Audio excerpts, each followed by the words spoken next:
हम अदालत उज़्मा का बहुत शुक्रिया अदा करते हैं इन नो अनसर्टन टर्म्स कि उन्होंने इस फैसले के नतीजे में माजी के तमाम नज़रिया ज़रूरत के फ़ैसलों को दफन कर दिया। ये इंसाफ की जीत है, ये आइन की जीत है, ये पाकिस्तान की जीत है, ये 22 करोड़ आवाम की जीत है और ये अदलिया की जीत है। ये पाकिस्तान की आइन का जीत है, ये पाकिस्तान की जीत है, ये जमहूरियत की जीत है। अपनी निज़ाम इंसाफ और अदालतों पर हमारा इत्मीनान और यकीन बढ़ाया है।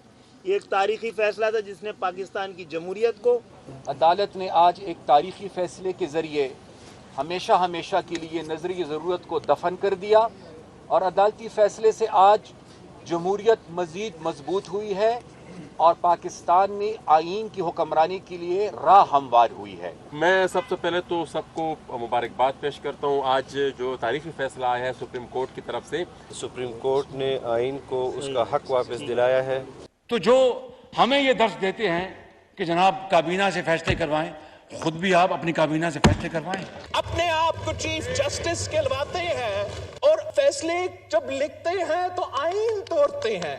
One man one vote, one जो डिक्टेटोरियल अप्रोच होता है। चीफ जस्टिस की मर्जी कानून क्या है, चीफ जस्टिस की मर्जी आइन का क्या है, ये रवायत हम तोड़ने जा रहे हैं। ये रवैयों का मसला है कि हर दफा क्या वजह है कि पूरे सुप्रीम कोर्ट में सिर्फ 3 मुअज़्ज़ज़ जज साहबान को ही बार बार बिठा के फैसले जारी किए गए।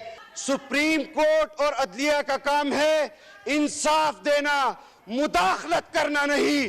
इस मुल्क में जो तराजू है उसके 2 पलड़े बराबर नहीं हैं। पहले इनके साथ वो इस्टेब्लिशमेंट के किरदार थे जो अब जा चुके हैं, तो अब इन्होंने जुडिशल इस्टेब्लिशमेंट ढूंढ ली है जिसके ऊपर ये तकिया करके बैठे हुए हैं।